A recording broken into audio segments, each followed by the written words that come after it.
Hello everyone, this is Rupesh Mishra and I welcome you all to your channel that is MathWath। जैसा कि हम लोग dynamics की video कर रहे थे, ठीक है। तो अभी जो दो वीडियो आपके पास जाने वाली है, 2 से 3, वो आपकी डिफरेंशियल इक्वेशन की होगी, जिसमें मैं चैप्टर नंबर 3 कवर करा रहा हूँ, ठीक है। एक्चुअली आई एम समवेयर, ठीक है, that's why I am delivering this video to you, that differential equations chapter number 3, linear differential equation of second order, ठीक है। अब यहाँ पे सेकंड ऑर्डर का क्या मतलब है? देखिए, लीनियर तो है ये। लीनियर कैसे है? क्योंकि जो भी आपका सबसे ज़्यादा ऑर्डर है वो 2 बार, जिसका ऑर्डर 2 है ना, क्योंकि 2 बार डिफरेंशिएशन हुआ है मैक्सिमम, इसलिए इस चैप्टर का नाम सेकंड ऑर्डर है।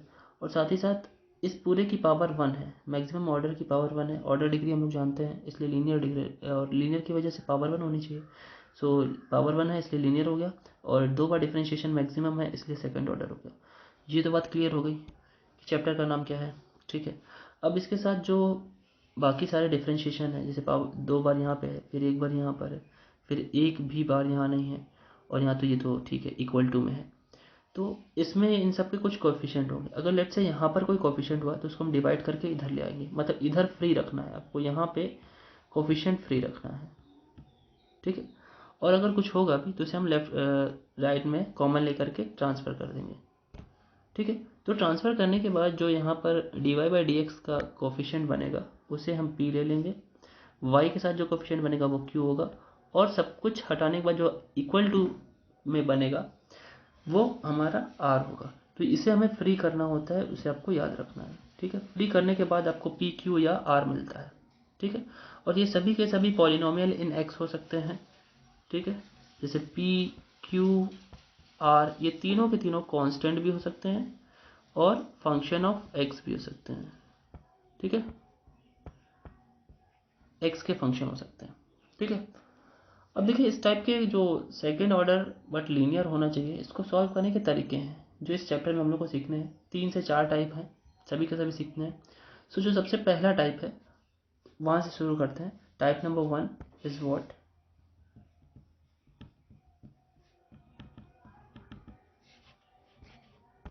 पहले इन चारों जो मेथड्स हैं इनके, उनके नाम के बारे में और थोड़ा थोड़ा उनके बारे में डिटेल नॉलेज ले लेते हैं कि होते कौन कौन से हैं। सो जो फर्स्ट टाइप है आपका, उसमें एक आपको सॉल्यूशन नोन होता है, मतलब कॉम्प्लीमेंट्री फंक्शन नोन होगा इसमें।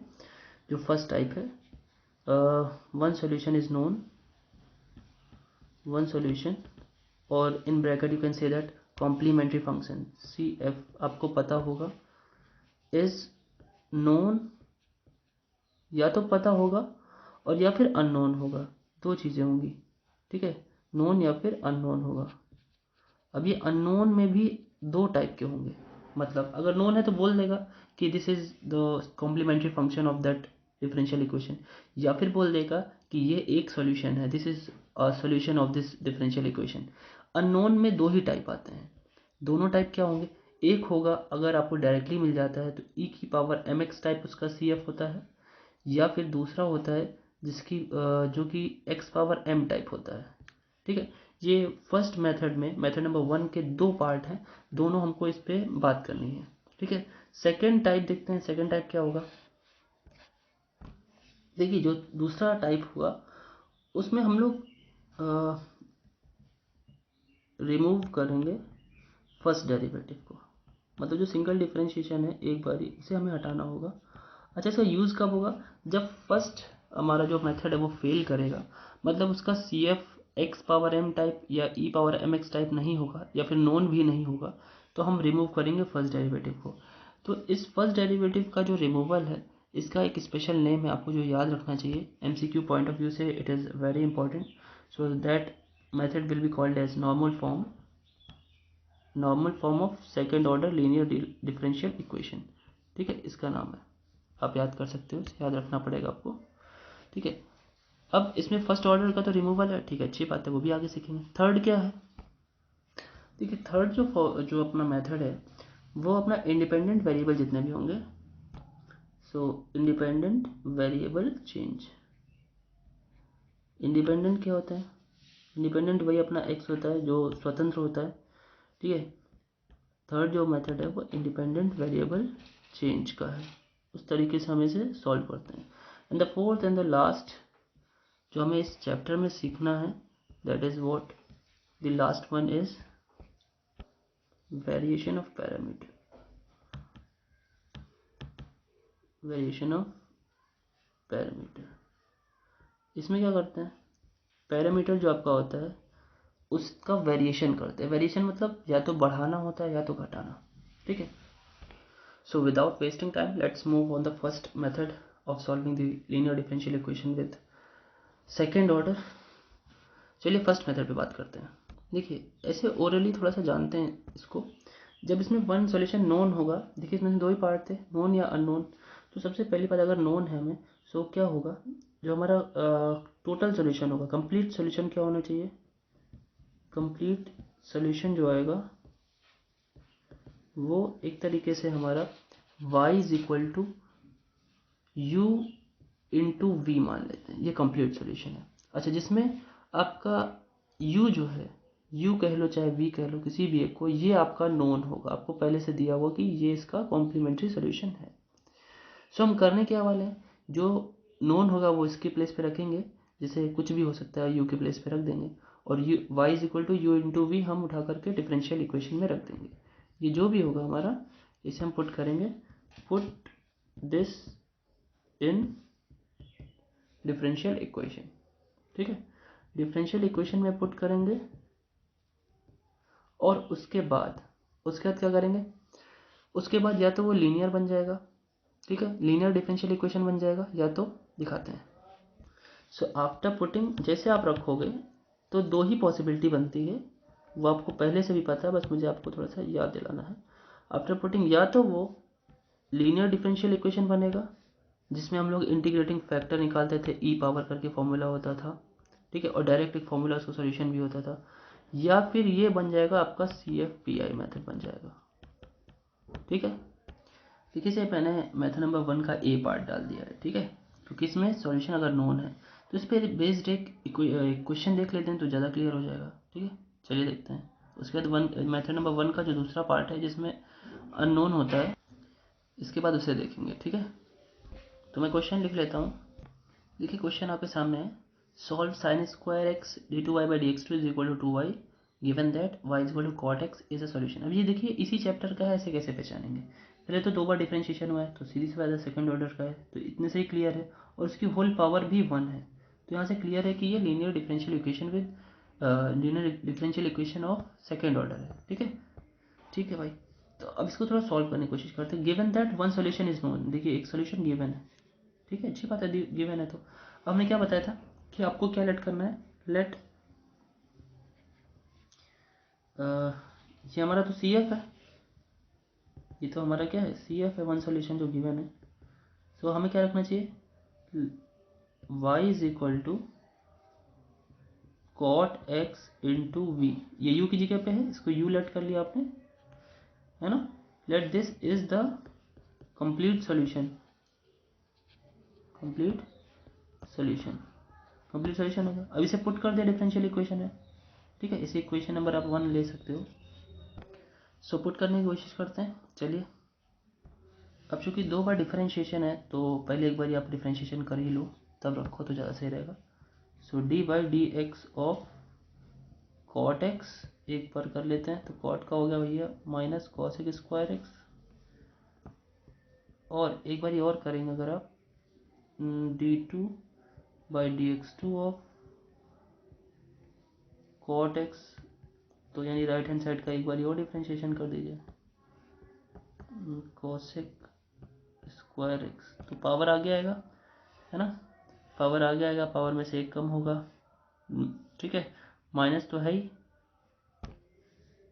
ठीक ना, तो माइनस एक आगे आया, फिर पावर आगे आई, कॉसेक एक्स में पावर एक कम हुई, फिर कॉसेक एक्स का दोबारा डिफरेंशिएशन करेंगे तो cosec X into cot X हो जाएगा, तो दो कॉसेक एक्स हो जाएंगे और दो कॉट एक्स, एक कॉट एक्स हो जाएगा, और एक माइनस और आएगा तो यहाँ पे प्लस हो जाएगा। बात क्लियर है, ठीक है। एक सेकेंड, वाई के साथ तो पूरा वी भी था ना, वी इंटू कॉट एक्स, तो पूरा करना पड़ेगा फिर से, रुकिए। अरे भाई Y is equal to V into cot X था ना, एक बार डिफ्रेंशिएट करिए D Y by D x, तो एक एक करके करना पड़ेगा, वी को छोड़ा कॉट का किया तो माइनस कॉसेक स्क्वायर हो जाएगा, तो minus V cosec square x और प्लस कॉट को छोड़ेंगे तो cot x into D we by D X. ठीक है, एक बार तो कर लिया, एक की जरूरत नहीं है, 2 बार की जरूरत है क्योंकि डिफरेंशियल इक्वेशन में D two Y by D x two है। तो मैं एक बार ही और कर लेता हूँ। ठीक है, डायरेक्ट लिख देता हूँ, कर लेंगे ना आप। ठीक है, अब इसको हम लोग क्या करते हैं, इक्वेशन नंबर 1 में पुट कर देते हैं। ठीक है, y भी रखना है और D two Y by D x two भी रखना है। तो इक्वेशन नंबर 1 क्या था, वही जो हमारा क्वेश्चन था, इक्वेशन नंबर 1 था यहाँ पर। ठीक है, तो sine square X D two Y by D x two, तो साइन स्क्वायर एक्स को मैं राइट हैंड साइड में नीचे भेज देता हूँ। तो ठीक है, वहाँ पे रख देता हूँ। देखिए तो हो क्या जाएगा, चेंज करने के बाद आप पुट करेंगे। सो देखिए साइन स्क्वायर के साथ, भाई साइन स्क्वायर के साथ ये पूरा का पूरा D Y by D X था ना, यहाँ पे दिखाता हूँ एक सेकेंड। ये देखिए साइन स्क्वायर के साथ D two Y by D x two था, और D two Y by D x two की इतनी बड़ी वैल्यू आई है ना, कौन सी, देखिए ये है D two Y D x two की इतनी बड़ी वैल्यू है, यहाँ से लेके यहाँ तक इतनी बड़ी वैल्यू है ना। तो इसे पूरा का पूरा मैंने पुट कर दिया है। ठीक है, और इक्वल टू में क्या बच रहा है, इक्वल टू में 2y बच रहा है, तो y की भी वैल्यू रख देते हैं इक्वल टू 2, और y की वैल्यू कितनी है, v इंटू कॉट एक्स। ठीक है, इतनी वैल्यूज रख दी। अब देखिए इस साइन, ये साइन स्क्वायर एक्स है हमारा, उसे अंदर मल्टीप्लाई करते हैं, अंदर सब जगह मल्टीप्लाई होगा। तो देखिए साइन स्क्वायर के साथ कॉस के स्क्वायर कैंसिल होकर के 1 हो जाएगा, यहाँ भी कैंसिल होकर 1 हो जाएगा, और यहाँ पे सॉल्व होकर के कॉट को हम कॉस अपॉन, अगर कॉस अपॉन साइन लिखें है ना, तो एक साइन से एक साइन और कट जाएगा, तो कॉस अपॉन साइन यानी कॉट रह जाएगा, सॉरी कॉस अपॉन साइन, एक साइन, साइन इंटू कॉस हो जाएगा। ठीक है, चलिए दिखाता हूँ, तो सॉल्व करके लिखते हैं। नेक्स्ट लाइन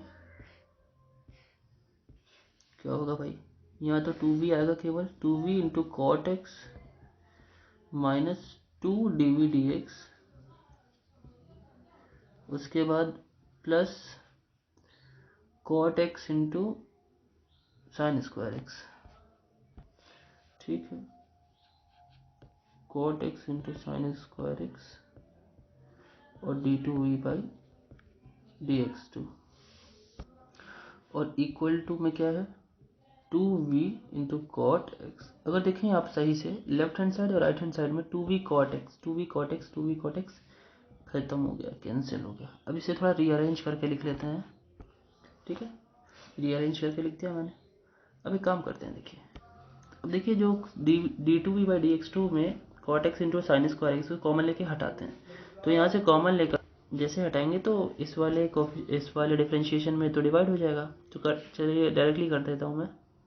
ठीक है, अब साइन स्क्वायर को ऊपर भेज दे रहा हूँ, कॉसेक बना ले रहा हूँ, जिससे कि ये रहे कि कॉट को अगर आप कुछ मानो तो डिफ्रेंशिएशन ऊपर दिया हो। ठीक है, देखिए इसे इक्वेशन नंबर मैं 2 ले लेता हूँ। ठीक है, पुट करने के बाद अब यहाँ पर सही से देखा जाए तो D we by D x यहाँ भी है, और एक तरीके से देखा जाए तो D we by D x यहाँ भी है। तो मैं इस d we by D x को कुछ लेट कर लेता हूँ। So let d we by D x is equal to p. तो सिंपल सी बात है, D two v by D x two को आप क्या लिखोगे, एक बार डिफ्रेंशिएशन आपने और कर दिया तो d p by D x हो जाएगा। ठीक है, अब इसको बाद में रिप्लेस कर देंगे, लेकिन अभी के लिए यही पुट करते हैं। ठीक है, अब देखिए बड़ा ही सिंपल इक्वेशन बन गया जो कि वेरिएबल सेपरेबल है। तो मैं इसको इधर उधर भेज दे रहा हूँ, पी को पी के पास और एक्स से जितने भी एक्स की वैल्यूज हैं उनको एक्स के पास भेज दे रहा हूँ। और जो मैंने यहाँ पे बताया था कि इसके कितने टाइप बन सकते हैं, हाँ इसके सॉल्यूशन के पुटिंग के बाद कितने सॉल्यूशन बन सकते हैं। देखिए एलडीई में तो सारे आ जाते हैं, वो कौन कौन से वाले, वेरिएबल सेपरेबल आ जाएगा, होमोजेनस आ जाएगा, रिड्यूसिबल टू होमो आ जाएगा, वो सारे आ जाएंगे। और CFPI जो हमने इस सेमेस्टर में सीखा, ये तो फर्स्ट या सेकंड सेमेस्टर में सीखा था ये वाला टाइप, और ये वाला टाइप इस सेमेस्टर में सीखा, तो इनमें से कोई भी बन सकता है। तो उसी तरीके से हम लोग सॉल्व कर लेंगे। अब सिंपली इंटीग्रेट कर लेते हैं। तो आप इंटीग्रेट करोगे तो लेफ्ट हैंड साइड में log p आ जाएगा, और राइट हैंड साइड पे इसे जब आप t मानोगे तो क्या हो जाएगा, कॉट का differentiation minus cot cosec square, तो माइनस तो एक आएगा ही, तो माइनस यहाँ पे आ गया। ठीक है, तो माइनस आया, उसके साथ साथ नीचे है ना ये, तो लॉग में आ जाएगा, लॉग ऑफ कॉट एक्स। ठीक है, प्लस कांस्टेंट ऑफ इंटीग्रेशन होगा, तो कांस्टेंट ऑफ इंटीग्रेशन आप लॉग में ही ले लो, सबसे बढ़िया लॉग सी ले लो। ठीक है, लॉग सी ले लिया आपने, तो अब जिस तरीके से लॉग पूरी तरीके से हट भी जाएगा। चलिए हटाते हैं इसे। अब देखिए राइट हैंड साइड लॉग की दोनों प्रॉपर्टी लगा दी मैंने। सबसे पहली बात तो अगर यहाँ पे आपका ये 2 भी होगा, sorry here it will be 2 as well, तो ये -2 जब अंदर जाएगा तो पावर में जाएगा, तो -2 पावर में जाएगा, इसलिए मैंने उसे 1 में, देखिए 1/cos² x लिख दिया। उसके साथ ही साथ ये भी लॉग और ये भी लॉग, दोनों लॉग प्लस में है ना यहाँ पे, तो प्लस की वजह से लॉग जब हटेगा तो दोनों मल्टीप्लिकेशन में आ जाएंगे, तो वो भी मैंने डायरेक्टली यहाँ पे लगा लिया, दोनों की दोनों प्रॉपर्टी एक साथ लगा दी। ठीक है, यहाँ की बात कर रहा हूँ, ये दोनों की दोनों प्रॉपर्टी लग गई। ठीक है, अब दोनों साइड से आप लॉग हटा दीजिए। लॉग रिलीज जैसे करेंगे तो सिंपली ये लॉग पी हो, सॉरी पी हो जाएगा, लॉग तो हट गया ना। सो पी इज इक्वल टू, अब 1/cot² को tan² लिख सकते हैं आप, तो C1 tan² x लिख दीजिए। ठीक है ना, तो अभी तो ये पी आया। अब पी की वैल्यू क्या होती है भाई, पी की वैल्यू जो अभी हमने लेट की थी, पी की वैल्यू dv/dx थी, तो उसे भी पुट कर दीजिए, dv/dx is equal to C1 tan² x। अब फिर से dx को उधर भेजिए, C1 tan² x times dx। अब tan x किसका इंटीग्रेशन होता है, tan x तो किसी का इंटीग्रेशन नहीं होता, tan x को आप बदल दीजिए sec² - 1 में, है ना। तो ये dv इज इक्वल टू, एक सेकेंड, तो होगा क्या, dv is equal to C1 into tan² sec² - 1 हो जाएगा, sec² x - 1 और ये dx। अब आप इंटीग्रेट करोगे जैसे ही, सो फटाक से इंटीग्रेशन हो जाएगा, इंटीग्रेट करना है आपको। ठीक है, तो ये लेफ्ट साइड में v हो गया, राइट साइड में C1 तो ठीक ही है, sec² x का इंटीग्रेशन tan x और 1 का integration x plus constant of integration C2 कर लेते हैं। भाई C1 तो आ चुका है ना, तो C2 कर लेते हैं। यहाँ पे मैंने C लिखा हुआ है क्योंकि यहाँ पे C1 कर दीजिए। ठीक है, अच्छा तो v तो आ गया अभी, है ना। तो अब हमारा कंप्लीट सोल्यूशन क्या होगा भाई, जो हमने y बराबर vx बना था। सो तो complete solution is, complete solution क्या आएगा भाई, y इज इक्वल टू, क्या माना था हम लोगों ने, देखिए दिखाता हूँ स्टार्टिंग में, y is equal to cot x into v, तो अब कॉट एक्स का मल्टीप्लाई कर दीजिए v में, आंसर आ जाएगा। y is equal to cot x into v. So जैसे आप रखेंगे वैल्यू, v की तो इतनी बड़ी वैल्यू है पूरी, पहले v ही लिख देता हूँ, उसके बाद राइट हैंड साइड में कॉट लिख दूंगा, C1 tan x minus C1 x plus C2 और मल्टीप्लिकेशन में कॉट x। ठीक है, where C1 and C2 are constant to determine. So this is our complete solution towards the equation, and that equation was in second order with 1 degree. Okay, question थोड़ा सा लेंदी है, question का solution लेंदी है, क्योंकि अगर मैं देखूं तो अकेले इसने आई थिंक 5 पेजेस ले लिए लगभग, मतलब अब वैसे तो पेजेस में 1.5 पेज में आ जाएगा, लेकिन इससे MCQ कैसे बनेगा। MCQ बनाने का एक ही तरीका है, देखिए सिंपल, जो लाइन परफेक्टली आ जाती है वही उसकी MCQ बनने के चांसेस होते हैं। जैसे अगर मैं बात करूँ तो इसमें MCQ बनने का ये तरीका हो सकता था, किसे अगर हम रिड्यूस करते, ये कहता है कि if cot x is a solution, cot x is a solution, है ना, then the reduced linear equation will be what, reduce करने के बाद हमारी जो इक्वेशन बनेगी वो क्या बनेगी, तो वो तो बनाने में हम लोग को बहुत ज़्यादा टाइम नहीं लगा। वो जो यहाँ पे बन गई थी ये वाली इक्वेशन आपकी, वैसे यहाँ पे बहुत बड़ा चढ़ा के लिखा हुआ है, इस तरीके से हो सकती है, एक MCQ यहाँ पे बन सकता है। ठीक है, तो कोई बात नहीं है। देखिए अब आते हैं, बात करते हैं इसी पॉइंट के, इस मेथड नंबर 1 का जो A पॉइंट हम लोगों ने पढ़ा है, अभी तो A ही पॉइंट बताया मैंने, ये जो A पॉइंट था ये चीज़, अभी B पॉइंट नहीं बताया है, जिसकी बात मैं अननोन करके कह रहा था, जो अननोन था, जैसे यहाँ की बात कर रहा हूँ, दिस वन, जिसका CF या जिसका एक सॉल्यूशन आपका e⁻mx या x⁻m टाइप होता है, तो वो उसकी बात करने जा रहा हूँ। चलिए बात करते हैं उस पर भी, वो सबसे ज़्यादा इम्पॉर्टेंट है और MCQ आता उसी से ही, उसी से आने के चांसेस भी ज़्यादा है। देखिए अब थोड़ा सा ध्यान से सुनिएगा।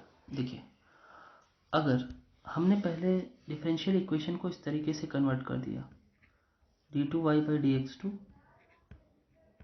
प्लस इसे फ्री करना है, ये फ्री होना चाहिए, ठीक है।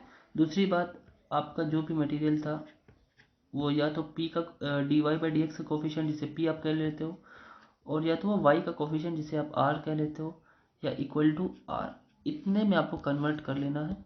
जैसे आपने p, q और r की वैल्यू निकाल ली इसको फ्री करके, ठीक, p, q, r को देख करके अगर आपको ये दो फॉर्मूले में से कोई लगता है, लाइक देखिए, अगर आपको पता चलता है कि अगर हम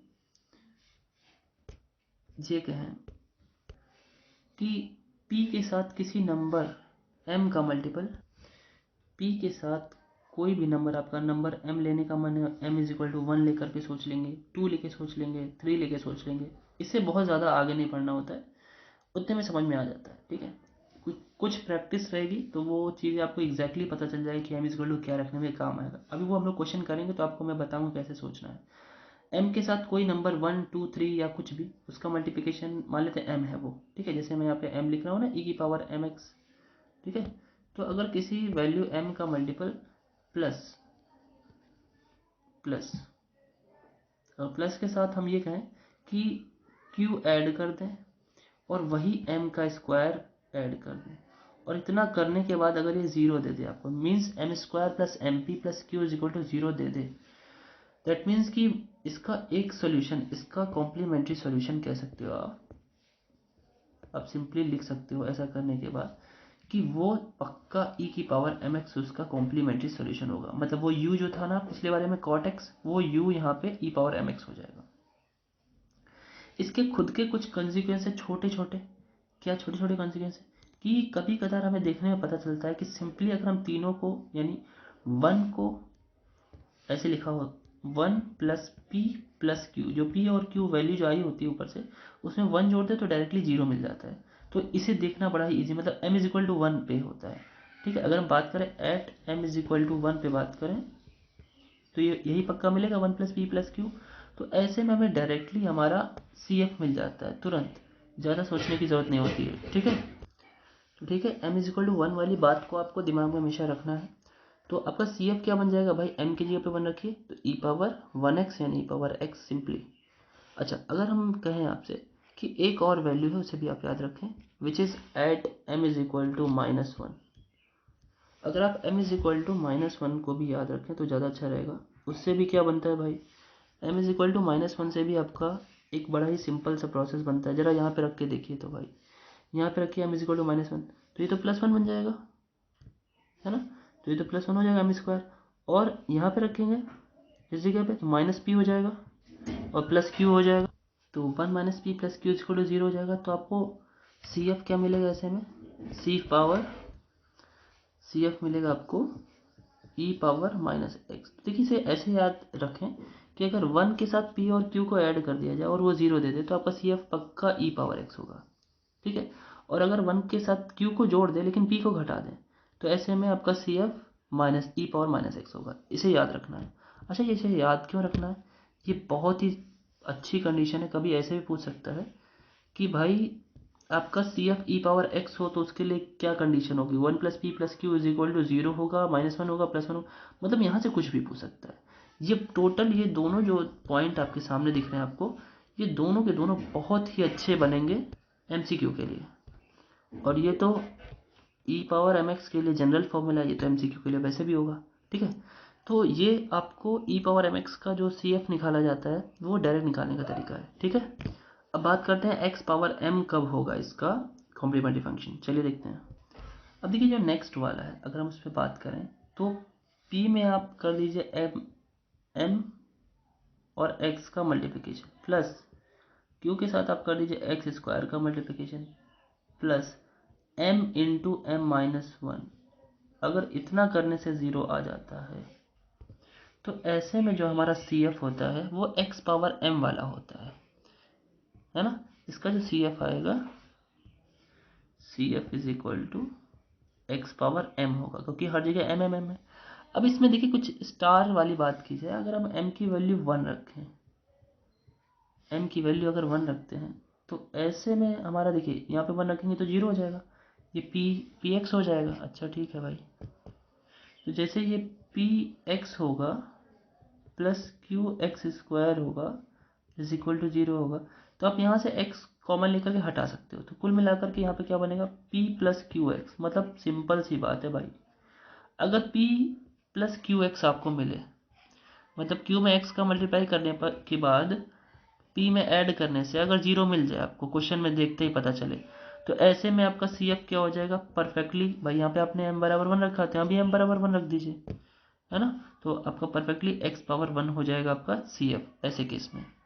ठीक है, और अगर हम बात करें दूसरी कि m इज इक्वल टू अगर हमें मिल जाए थोड़ी देर के लिए 2, ठीक है, 2 पर हमको क्या होगा भाई, 2 कैसे होगा हमारा, देखिए 2 जैसे रखेंगे तो यहाँ पर जाएगा 2 plus 2px plus 2px plus Q x square, अगर इतना करने पे 0 हो जाए तो ऐसे केस में आपका सी एफ क्या हो जाएगा x पावर 2। तो ये तीनों जो क्वेश्चन यहाँ से भी बन रहे हैं, ये भी तीनों के तीनों बहुत ही इंपॉर्टेंट है आपके एमसीक्यू के लिए, एमसीक्यू पॉइंट ऑफ व्यू के लिए तो एकदम इंपॉर्टेंट है। अब देखिए इस पे बेस्ड क्वेश्चन कैसे आता है, हम लोग एक एग्जांपल लेते हैं, उसको करके देखते हैं। ठीक है, देखिए ये जितने भी हमारे यहाँ पर सी एफ मैं बोल रहा हूँ, ये एक पार्ट है सी एफ के, अब पार्ट ऑफ सी एफ कह सकते हो आप, कॉम्प्लीमेंट्री फंक्शन का पार्ट है ये। ठीक है, स्टार्टिंग में मैं इसे कंप्लीट सॉल्यूशन या कॉम्प्लीमेंट्री फंक्शन बोल गया, but these are the parts of a complementary function, so this can also be said as particular integral, इसे पीआई भी बोल सकते हैं। कॉम्प्लीमेंट्री फंक्शन के पार्ट है, ठीक है, याद रखिएगा। जब वो डायरेक्टली बोलेगा ये सॉल्यूशन है तो आप सिंपली उसे सी एफ कह सकते हो, लेकिन ये क्या है, अभी आपने ये तो एक इंस्पेक्शन मेथड से, इसे इंस्पेक्शन मेथड कहते हैं, जो चेक करते हैं हम लोग वैल्यू पुट करके। इंस्पेक्शन मेथड से कभी भी हमारा क्या आता है, एक पीआई ही आता है, जो कि एक सीएफ का पार्ट होता है। ठीक है, ये इंस्पेक्शन हम लोगों ने किया है यहाँ पे। ठीक है, वैसे कोई दिक्कत नहीं है, आप कुछ भी बोलो, याद रखने के लिए सीएफ बोल लो या पीआई बोल लो, अ पार्ट ऑफ सीएफ बोल लो, आपको सोल्यूशन तो आ ही जाएगा। ठीक है, एमसीक्यू बेस पर आपको ये चीज़ ध्यान रखनी है। ठीक है, अच्छा भाई, अब इस पे बेस एक क्वेश्चन देखते हैं तो और अच्छे से क्लियर हो जाएगा। देखिए इस क्वेश्चन में सिंपली सॉल्व लिखा हुआ है, कोई भी आपका सोल्यूशन नहीं दिया हुआ है, नहीं ना ही पार्ट ऑफ कम्प्लीमेंट्री सोल्यूशन दिया हुआ है, कोई भी पार्ट नहीं दिया हुआ है, तो सिंपली हमको यानी बात करनी है उसी की। देखिए टू डिग्री है, 2 ऑर्डर है, 1 डिग्री है, यानी चैप्टर तो यही है। अच्छा ठीक, तो पहला ही हम लोगों ने सॉल्यूशन का टाइप सीखा है जिसमें नोन और अननोन वाला, तो ये अननोन वाला है। अननोन वाले में हम लोगों ने दो ही तरीके के पार्ट ऑफ सी एफ सीखे हैं, या तो e power M x type हो, है ना, e power x m x type में ई पावर एक्स वाला सीखा है, और ई पावर माइनस एक्स वाला जो शॉर्ट बन रहा था, और एक्स पावर एम टाइप सीखा है जिसमें एक्स पावर 1 सीखा है और एक्स पावर 2 सीखा है। ठीक है, ई पावर एक्स में अगर हम 1 में p को जोड़ दे प्लस q कर दे, अगर वो 0 आ जाए तो हो जाता है, और इसमें 1 में p घटा दें लेकिन q जोड़ दे और वो 0 हो जाए तो e पावर माइनस एक्स होता है। ये वाला हम जानते हैं। इस वाले केस में क्या था, इस वाले केस में p प्लस क्यू एक्स 0 होना चाहिए। इस वाले केस में, बाईस वाले केस में तो पूरा ही था, यहाँ पे 2 था प्लस 2px था प्लस क्यू एक्स स्क्वायर अगर 0 हो जाए तो। ठीक है, चलिए इन चीज़ों को दिमाग में रखते हुए आगे पहले इसको कंपेयर कर लेते पी क्यू आर। सो आपको लिखना चाहिए कंपेयरिंग इट या कंपेयरिंग इक्वेशन नंबर 1 विद, किससे कंपेयर करेंगे भाई, वही जो हमारी जनरल इक्वेशन हम लोग लिखा करते थे, d two Y by D x two plus p d y D x plus q y is equal to r. तो आपने क्या पाया कंपेयर करने के बाद, you had got that p is equal to minus cot x है, q कितना आएगा आपका, क्यू आ जाएगा माइनस का मल्टीप्लाई कर लीजिए अंदर।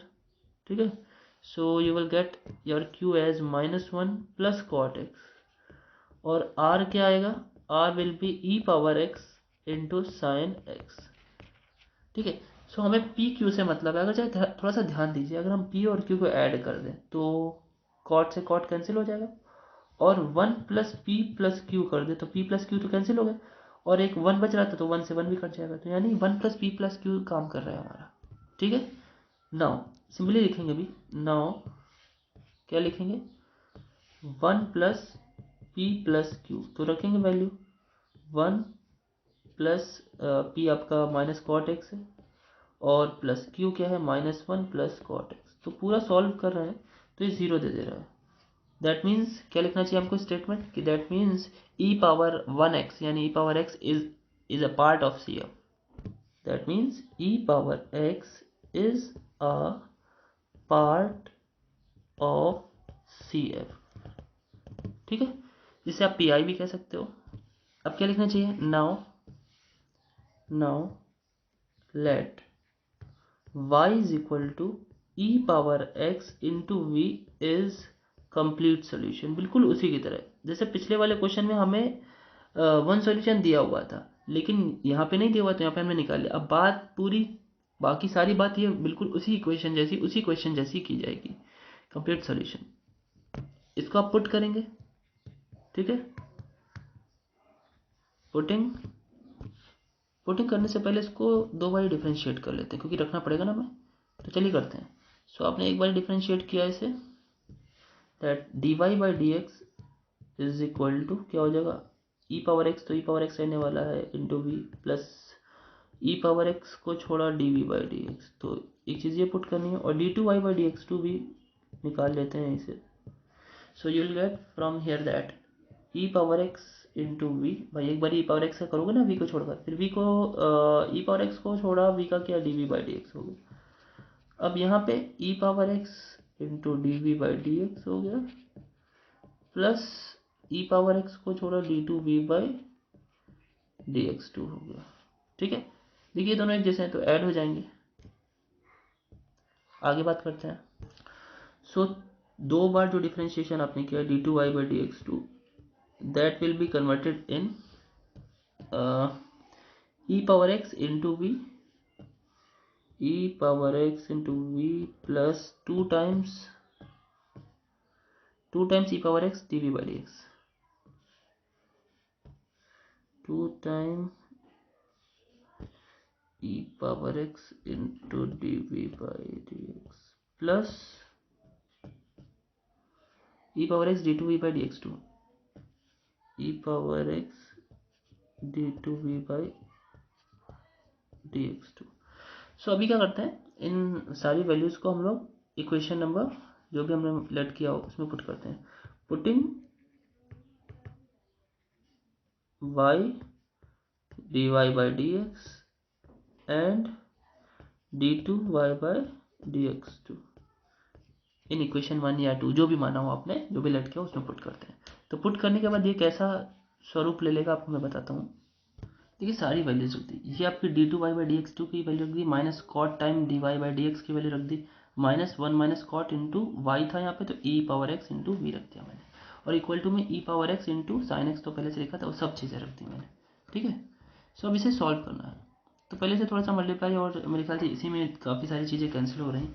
ई पावर एक्स देखा जाए तो हर जगह से कॉमन आकर के कैंसिल हो जा रहा है, यहाँ भी है, यहाँ भी, यहाँ भी, यहाँ भी, यहाँ भी, तो ई पावर एक्स मैं पूरा ही हटा दे रहा हूँ। ठीक है, देखिए ई पावर एक्स को हटाने के बाद और जो भी डिस्ट्रीब्यूटिव प्रॉपर्टी मल्टीप्लिकेशन हो रहा था सब कुछ करके लिख दिया मैंने। अब यहाँ पे कुछ चीज़ें कैंसिल हो रही हैं, देखिए ज़रा, जैसे कि minus v cot x left hand side में है और प्लस वी कॉट एक्स भी प्लस लेफ्ट हैंड साइड में ही है, वी भी लेफ्ट हैंड साइड में है और माइनस वी भी लेफ्ट हैंड साइड में, दोनों कैंसिल हो जाएंगे। तो जितना बच रहा है मैं सारी चीज़ें लिख दे रहा हूँ। ठीक है, अच्छा ठीक है, जो बचा मैंने सारा का सारा लिख दिया। अब एक चीज़ और करता हूँ, देखिए d we by D x 2 जगह है, so d we by D x को मैं यहाँ पे जैसे उसमें किया था पी लेट कर ले रहा हूँ, तो D we by D x p हो जाएगा, तो d two v by D x two क्या होगा, d p by D x हो जाएगा। इसको रिप्लेस करते हैं, वैल्यू पुट करते हैं। ठीक है, पुट करेंगे तो क्या होगा, पुट करेंगे तो d p by D x यहाँ पे हो जाएगा और plus 2 minus cot x into p is equal to sine x right hand side हो जाएगा। ठीक है, इतना क्लियर है। अच्छा, अब सही से देखिए आप, तो ये लीनियर डिफरेंशियल इक्वेशन हो गई, ठीक है, जिसका integrating factor e power integration p d x होता है। और ये भी चीज़ ध्यान देना होता था जो हम लोगों ने फर्स्ट सेमेस्टर या सेकेंड सेमेस्टर में, एग्जैक्टली मुझे क्लियर नहीं है कि किस सेमेस्टर में है, तो ये जो होता था आपका फंक्शन ऑफ एक्स होता था। ठीक है, ये भी फंक्शन ऑफ एक्स होता था और ये भी फंक्शन ऑफ एक्स होता था, ठीक है। तो हमारा इंटीग्रेटिंग फैक्टर निकलता था यहाँ से, आई एफ क्या होता था, e to the power integration of this function 2 minus cot x d x. तो इसे सॉल्व करने के बाद आपको मिलेगा, मैं डायरेक्टली लिख रहा हूँ, e power 2x upon sine x integrating factor. अरे सिंपल सी बात है यार, 2 का इंटीग्रेशन करोगे तो क्या आएगा, ई पावर 2x आ जाएगा, और कॉट का क्या होता है माइनस लॉग कॉस अपन साइन, साइन को आप करोगे तो कॉस आ जाएगा लॉग साइन एक्स, ठीक है, यही तो आएगा, ठीक है, इतना क्लियर है। अब ई की पावर को आप सॉल्व कर लेंगे तो इंटीग्रेटिंग फैक्टर आ गया। इसके बाद डायरेक्टली इसका सोल्यूशन क्या होता है, इस इक्वेशन को कुछ नाम दे दें आप, लेट्स से इक्वेशन नंबर 2 या 3 जो भी हो अपने हिसाब से रख लीजिएगा। सो अब इस इक्वेशन नंबर 2 यानी लीनियर डिफरेंशियल इक्वेशन का डायरेक्टली सोल्यूशन होता था y into I F is equal to integration q into I F d x plus c, याद आ रहा होगा आपको, तो वही चीज़ मैं लिखने जा रहा हूँ। और आपने नहीं देखा तो उस सेमेस्टर में जाकर के पर्टिकुलर एक प्लेलिस्ट बनी हुई से जाकर जरूर देख लें, ठीक है। So the solution will be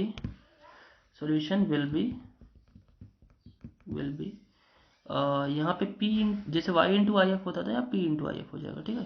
so p into I F कितना आया, e power 2x upon sine x is equal to integration of q यानी जो राइट हैंड साइड में होता था, राइट हैंड साइड में यहाँ पे क्या है sine x, so sine x q into I F फिर से वही है e power 2x upon sine x d x plus constant of integration, let's say constant of integration यहाँ पे c1 ले लिया क्योंकि एक बार और अभी जरूरत पड़ेगी।